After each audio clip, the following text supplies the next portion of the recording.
നമ്മൾ ഉണ്ടാക്കാൻ പോകുന്നത് പരിപ്പ് പായസമാണ്. ഓക്കെ. നമ്മുടെ ശർക്കര ആഡ് ചെയ്തിട്ടുണ്ട്.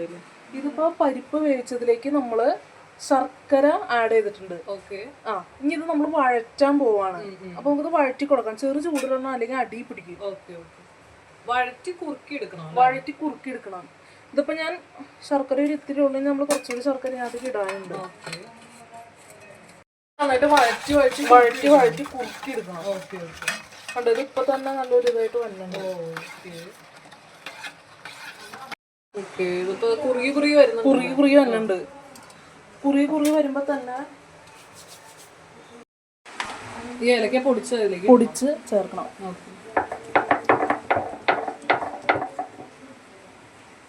ഏകദേശം ഒരു തിള വന്നിട്ടുണ്ട്.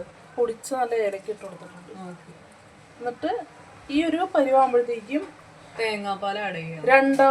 തേങ്ങയുടെ രണ്ടാം പാല് നമ്മൾ ഒഴിച്ചു കൊടുത്തു. നന്നായിട്ട് നമ്മൾ വഴറ്റി കൊടുക്കാം.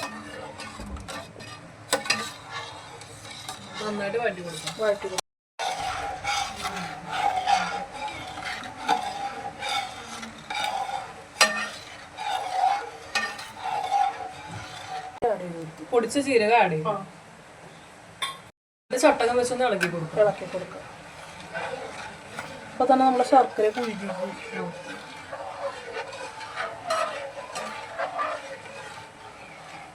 ഇങ്ങനെ ഒരു തിക്കായിട്ട് വന്ന വരെ ഇടയ്ക്കിടയ്ക്ക് ഇളക്കി കൊടുക്കണം. ലാസ്റ്റ് ആണ് ഒന്നാം പാൽ ഒഴിക്കുന്നത്.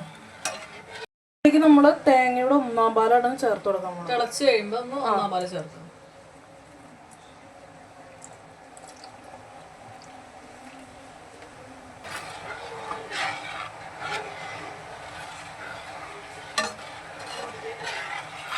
തിളച്ച് കുറുകി വന്നോ അല്ലേ?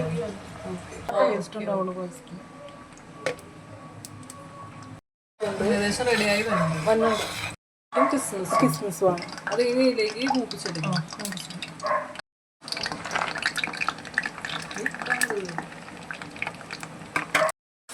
നമ്മളിനി ഇത് ഒക്കെ റെഡിയായിട്ടുണ്ട്. പായസത്തിലേക്ക് ആഡ് ചെയ്യാനായിട്ട് നമ്മുടെ ഈ ക്യാഷ്, അതായത് അണ്ടിപ്പരിപ്പിനേക്കാളും കൂടുതൽ ടേസ്റ്റ് പായസത്തിന് തന്നെ കിസ്മിസ് ആയിരിക്കും. നമ്മുടെ ഉണക്കമുന്തിരി അത് നമ്മളെ പായസം കഴിക്കുമ്പോ അതിന്റെ കൂടെ അത് കടിച്ച് കഴിക്കുമ്പോ പ്രത്യേക മധുരമായിരിക്കും അതിന്. അതാണ്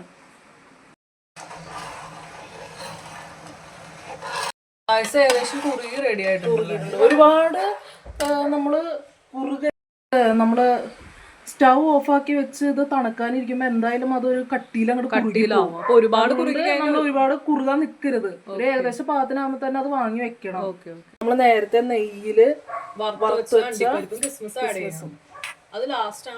ആഡ് ചെയ്ത്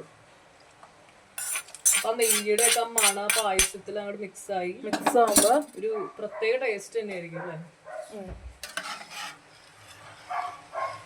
ഇതാണ് കേരള സ്റ്റൈൽ പരിപ്പ് പായസം. അങ്ങനെ നമ്മുടെ ഒരു കേരള സ്റ്റൈൽ പരിപ്പ് പായസം റെഡി ആയിരിക്കുകയാണ്. അതാണിത്, നോക്കിക്കോ. വളരെ രുചികരമാണ്. You must try it. ഇത്